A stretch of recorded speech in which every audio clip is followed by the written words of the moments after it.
Edmonton. It was 7 a.m. on July 29, the midsummer sun almost fully risen, when Anthony Cowlston turned his white hatchback onto 115th Street in South Edmonton. He was looking forward to getting some sleep at home after a night out with friends.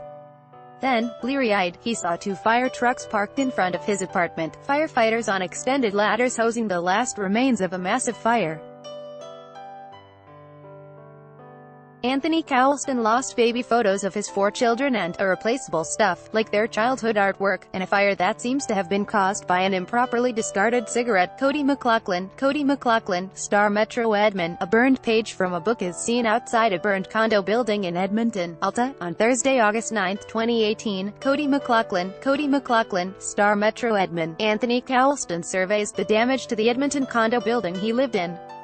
The building in Blue Quill was destroyed by a fire on July 29 that left all units uninhabitable. Cody McLaughlin, Star Metro admin. Shock and disbelief turned to panic as he hastily parked his car and raced for the fence.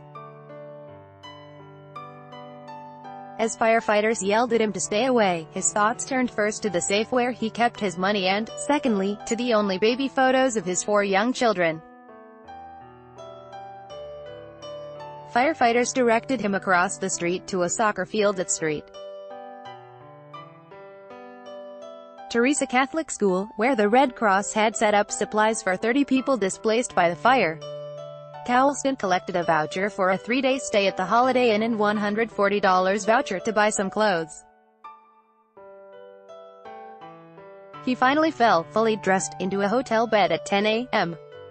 He hoped his apartment wasn't destroyed, but had no way of knowing for sure. Article continued. All this devastation and anxiety came about because of one careless mistake. A smoker confessed to putting out a butt in a pot on a 4th-floor balcony of Cowlston's building. Fires started by smoking materials such as cigarettes and cigars are an emerging concern for local fire departments across Canada, especially in hot housing markets where condos are cropping up as an affordable alternative to home ownership.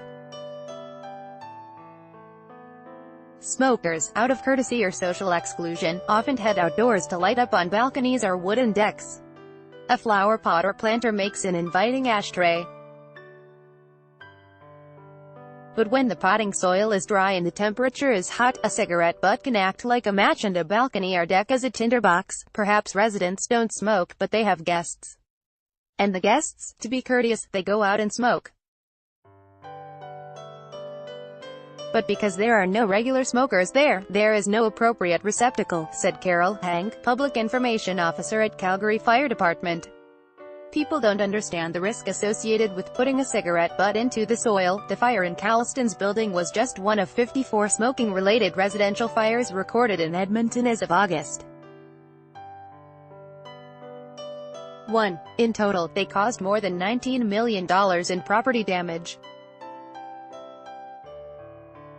Last year, there were 63 such fires and an estimated $3.5 million in property loss, while in 2016, 88 fires caused an estimated damage of $5.4 million, according to Edmonton Fire Rescue Services. The numbers show similar scenarios have been unfolding in Condo-heavy Vancouver, Calgary and Toronto. Vancouver had 90 smoking-related fires in 2015. By 2017, that had jumped to 120. Article continued. Halifax saw 21 fires from cigarettes in 2015, then 53 in both 2016 and 2017, though most fire departments don't have statistics on how many of those fires occurred on balconies or were caused by smoldering butts igniting dry soil in pots or planters. In Toronto, the numbers were alarming enough that the fire department started to track them. In 2017, the Toronto Fire Department recorded 51 fires that started on balconies out of 114 smoking-related fires. As of August 7 of this year, of 54 smoking-related fires, 25 have been on balconies. Larry Coco, Division Chief of Fire Investigations for the Toronto Fire Services, paints another picture. People throw cigarettes off of balconies assuming they will end up on the street below. But that's not always the case. The wind can take the cigarette and make it land on another balcony, he said. And a lot of people have cushioned chairs on their balconies for comfort, or it can land on another potted plant to create a fire. Vladimir Klostovsky, current national president of the Canadian Association of Fire Investigators, said another factor is flammable furniture materials such as the fabric of cushions on deck chairs, as little as 30 to 50 years ago when furniture was made from natural materials. You had natural materials covering furniture and couches. There wasn't the prevalence of foam and plastic, he said. These days modern furniture is mostly petroleum foams, and that makes furniture very combustible, much more combustible than 50 years ago when smoking was more prevalent. That is why we may see more damage these days from fires that are caused by smoking. Carlston is frustrated that the fire that destroyed his apartment building started with a cigarette put out in a potted plant. There are actually signs on all the doors of our building. They are trying to educate people to not put the cigarette butts in potted plants. So whoever did this would have to have walked past the signs, and they still chose to do this? It's kind of unbelievable. The other problem is that a lot of potting soils contain peat moss, which is highly flammable when dry, said Sarah Hurdle, greenhouse supervisor and horticulturist at the University of Alberta. Another component that can play a part in starting fires is the dead plant material, leaves or flowers, that falls off and remains on top of the soil, she said. Once a smoldering cigarette gets ignited enough to touch the dried material, it's only a matter of minutes before the whole pot ignites, which is then encouraged to burn as the plastic pot melts. To tackle the issue, a number of fire departments are doubling down on awareness campaigns. In Edmonton, the fire service launched its Stub It Right campaign in July on billboards, online ads, social media posts and roadside signs in the Ice District of downtown Edmonton, home to a number of new high-rise apartments. In Calgary, the fire department decided to dedicate the entire Fire Prevention Awareness Week this year to the proper disposal of smoking materials. In Vancouver, the city passed a bylaw in May to allow the fire department to fine people up to $750 for improperly discarding cigarettes. With cannabis's legalization date looming, a number of fire departments across Canada are considering fire safety relating to marijuana joints, with some, including Edmonton, expecting an increase in incidents. I guess we will see how that evolves, said Edmonton's Deputy Fire Chief of Public Safety, Russell Kroom.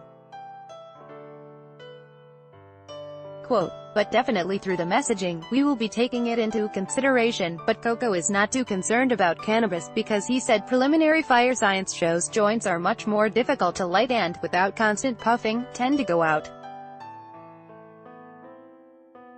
A 2014 study by the National Association of Fire Investigators performed 244 individual tests with 10 different types of rolling papers as well as empty cigarette tubes used to smoke marijuana.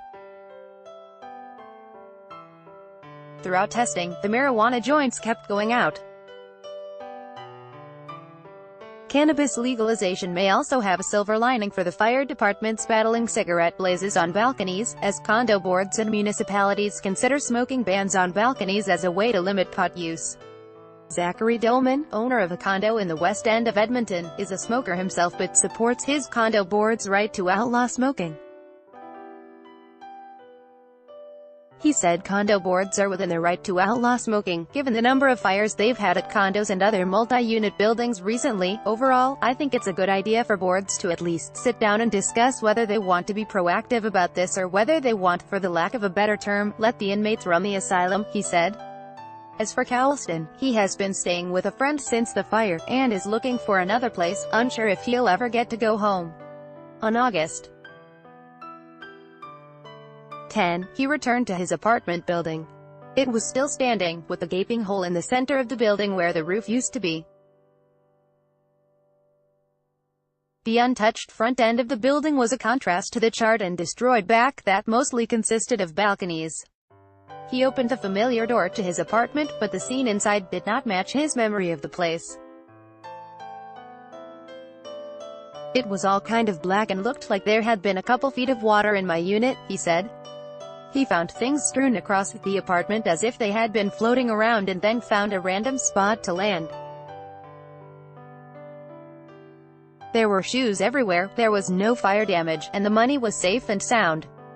But the water had destroyed all the photos of his 4 kids, and all the arts and crafts they had made for him, the irreplaceable stuff, he said. It was pretty heartbreaking. Kashmala Fida is an Edmonton-based reporter covering City Hall and diversity. Follow her on Twitter, @KashFida.